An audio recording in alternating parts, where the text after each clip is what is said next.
है, तो इस वजह से हमने थर्सडे को नहीं दी थी, देना हमें मंडे कैब से। तो वैसे हमारे पास दो ऑप्शन है कैब करने के, या जो हमारे से जो कैब वाले भैया है ना वो भी इंडिया से हैं और वो पंजाब से दिखा किसी भी नेशन से यहाँ पे आके ड्राइवर वाला काम करते हैं। तो वहाँ पे यहाँ पे आके ये कैसे कैसे अर्निंग करते हैं।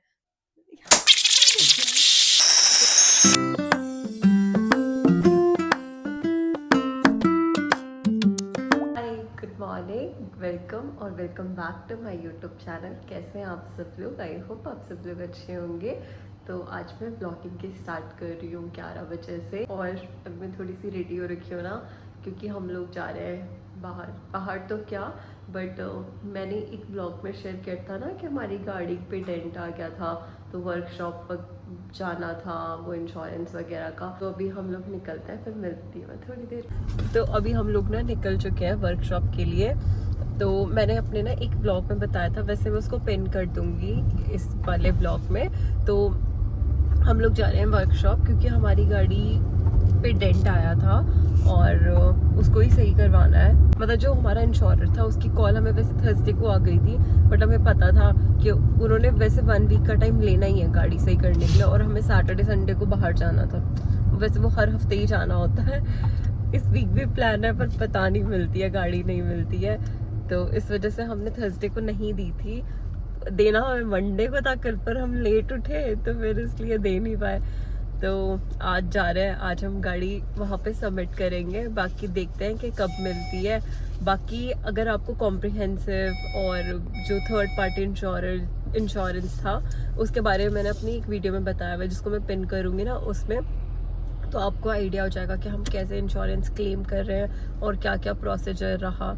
तो अगर आप उसके लिए इंटरेस्टेड है तो आप मेरा वो वाला व्लॉग देख सकते हैं। तो हम लोग अभी ना वर्कशॉप पहुंच गए हैं, ये भी सामने ये जो वर्कशॉप है ना ये वाली। तो अभी हम गाड़ी यहाँ पे छोड़ देंगे और फिर जाएंगे हम लोग कैब से। तो देखते हैं कैब कैसे करते हैं। तो हमारी गाड़ी ना सबमिट हो गई है मेरी, बाकी अब हम जाएंगे कैब से।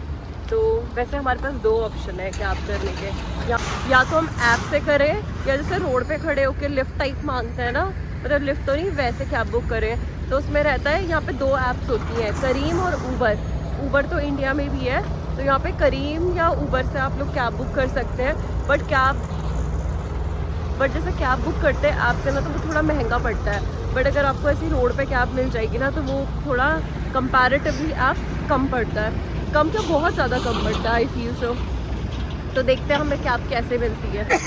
तो अभी हम लोग वेट कर रहे हैं कैब के लिए। टैक्सी मिल गई, तो अभी ना हमें कैब मिल गई, हमें कैब नहीं मिली है और हमने हाथ ऐसे देख के रोकी तो फिर मिल गई। बाकी जो हमारे से जो कैब वाले भैया है ना वो भी इंडिया से हैं और वो पंजाब से दिखा। हाय बोलो भैया।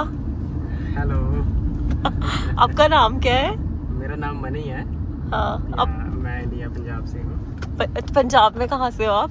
पंजाब में गुरदासपुर से। अच्छा, तो यहाँ भी हमें इंडियंस मिल गए। तो यूएई में ना इंडियंस बहुत सारे हैं, लाइक बहुत होमली वाइब आती है यहाँ पे। बहुत सारे इंडियंस मिलेंगे, जहाँ जाओगे वहाँ पे इंडियंस मिल ही जाएंगे। तो अभी हम लोग कैब में बैठ गए, जैसे मैंने बताया हम लोग कैब में बैठ गए हैं। तो इसमें क्या होता है, जो पूरे यूएई में ही होगा मिनिमम, तो यहाँ पे मिनिमम फेयर जो है वो 12 दिरहम है। मतलब आप चाहे 5 मिनट बैठो, 1 किलोमीटर बैठो, 2 किलोमीटर, बट मिनिमम फेयर आपको देना ही पड़ेगा। बाकी उसके आगे पर किलोमीटर कितना भैया?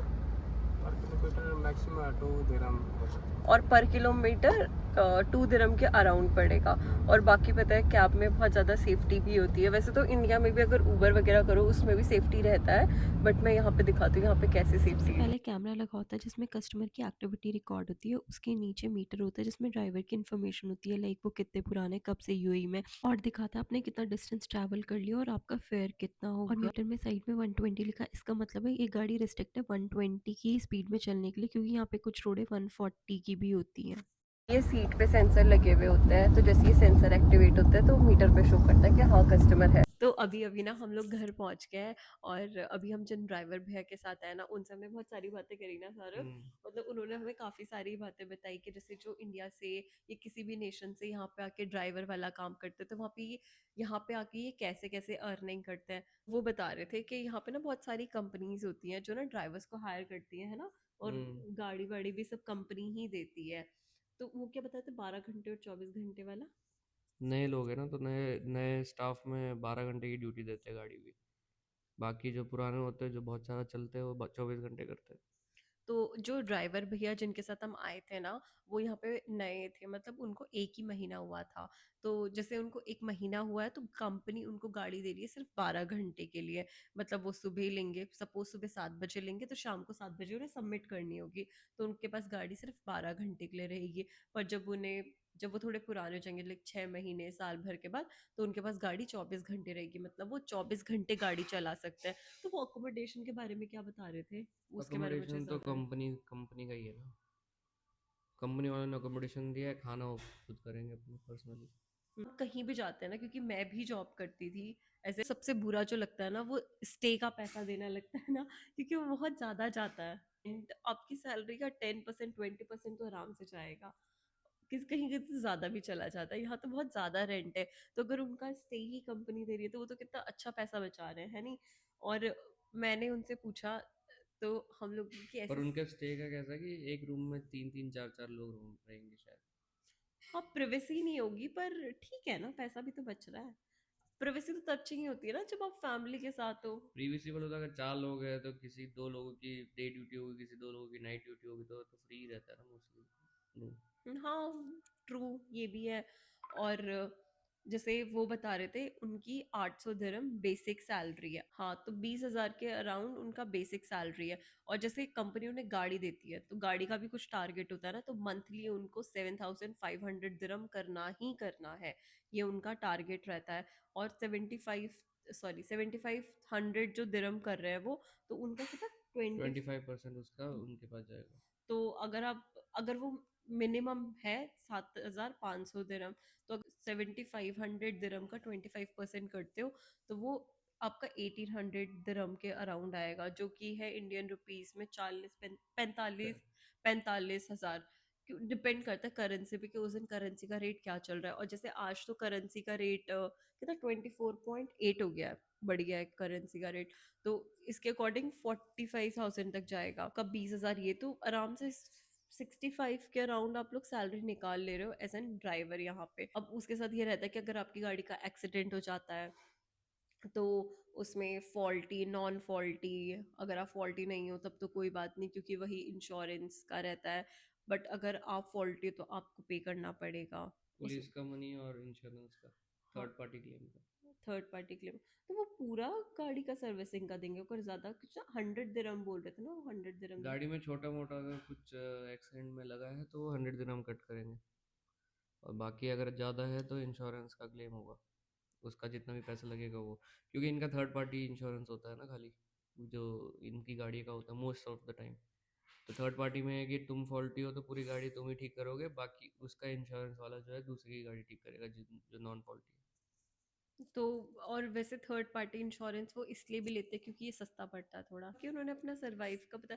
मतलब अकॉर्डिंग टू अगर हम कैलकुलेट करें अगर वो महीने का 3,000 दिरहम भी कमा रहे हैं चलो 3,000 नहीं लेके 25। 2500। अगर वो महीने का 2500 दिरहम कमा रहे हैं तो रहना फ्री है कंपनी की साइड से क्योंकि उनको रहने का तो कुछ नहीं पे करना है।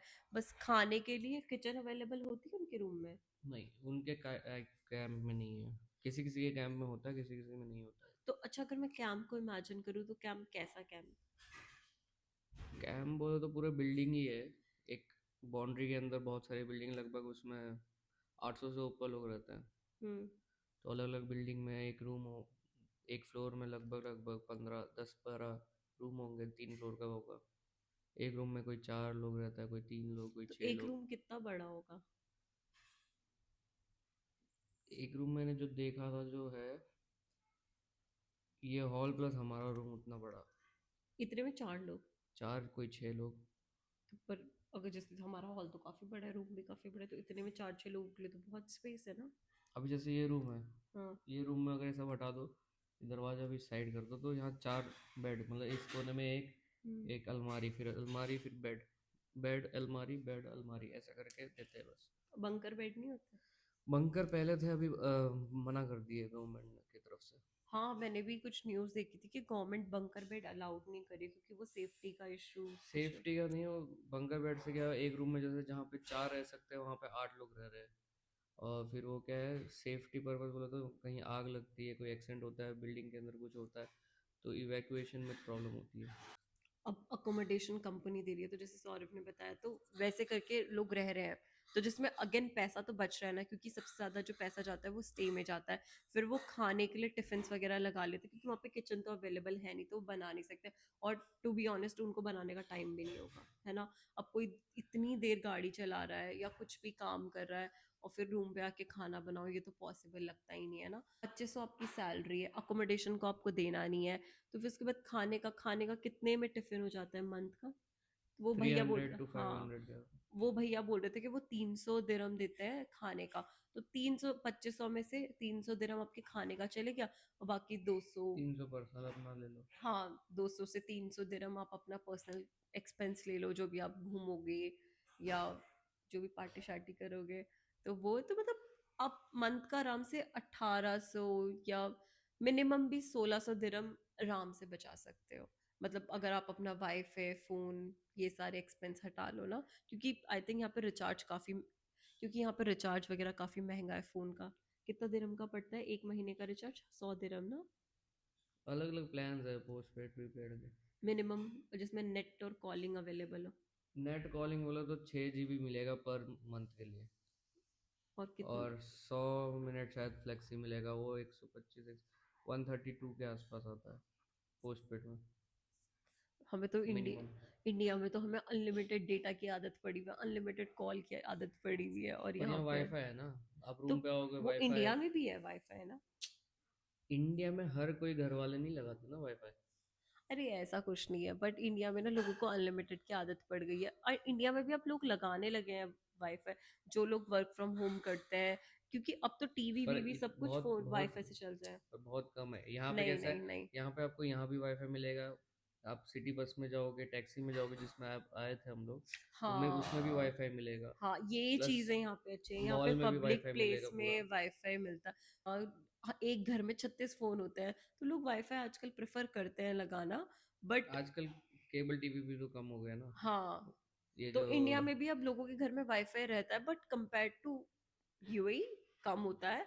बट यहाँ पे आपको हर घर में वाईफाई मिलेगा, और बस में वाईफाई है, कैब में वाईफाई है, मॉल में चल जाओ मॉल में वाईफाई, इवन कुछ रोडों में भी देखा मैंने, वहां पे भी वाईफाई अवेलेबल होता है। कि यही है कि मतलब आप आराम से 16 से 1700 दिरहम बचा सकते हो और सीधे इंडिया भेज दो।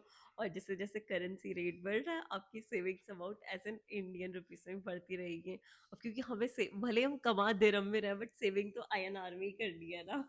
तो इम्पोर्टेंट यही है कि कितना सेव करते हो। बता दिया मैंने कि ड्राइवर का क्या रहता है, अगर कोई प्लान कर रहा है यहाँ पे ड्राइवर की जॉब वगैरह करने के लिए, तो ये वाली पिक्चर अपने माइंड में प्लान कर सकते हो कि ऐसे करके आपकी कमाई होगी और ऐसे ऐसे सैलरी रहेगी। बाकी उन्हें इंसेंटिव भी मिलता है। अच्छा हाँ, ये वाला पार्ट हमने बताया ही नहीं कि 800 दिरहम उनकी सैलरी होती है और 7500 उनको कमाना मिनिमम ही होता है मिनिमम, जिसमें से उनका 25% उनको मिलता है, बाकी का कंपनी रखती है। और अगर आप मैक्सिमम हिट करते हो, मतलब आप मैक्सिमम टारगेट को हिट करते हो, तो आपको कुछ इंसेंटिव भी मिलेगा। तो भैया बता रहे थे जो लोग यहाँ पे पुराने हैं वो 4000 दिरहम तक कमा लेते हैं, 3500 से 4000 दिरहम तक आराम से कमा लेते हैं। वो नए हैं तो आई थिंक वो 250 से 2000 से 2500 के बीच में कमा रहे हैं। तो ये सिनेरियो है यहाँ पे ड्राइवर्स का। मे बी ये इन्फॉर्मेशन आप लोगों के लिए थोड़ी इन्फॉर्मेटिव हो। अभी बज रहे हैं रात के 9, और क्या होता है सौरभ ना 11:30 बजे आते, तो मैं किचन में 10 बजे आती हूँ और सब्जी रोटी बना के रख देती हूँ। पर आज ये जल्दी आ गए 8:30 बजे ही, तो मैंने खाना बनाया नहीं, क्योंकि ये तो उन्होंने मुझे बताया नहीं कि ये जल्दी आ रहे हैं। तो आज इनको वैसे अपने हाथ की सब्जी खानी थी, तो सौरभ ही डिनर बना रहे हैं। तो बन रही है न्यूट्री आलू की सब्जी, चपाती। तो चपाती के लिए मैंने आटा वगैरह भिगोने डाल दिया है, तो उसके बाद मैं रोटी बनाऊंगी, फिर बस डिनर करके सो जाएंगे। फुली आज का व्लॉग आप लोग के लिए इन्फॉर्मेटिव रहा होगा। बाकी मिलते हैं अगले ब्लॉग में। आज के लिए इतना ही। तो thanks for watching, bye bye, good night.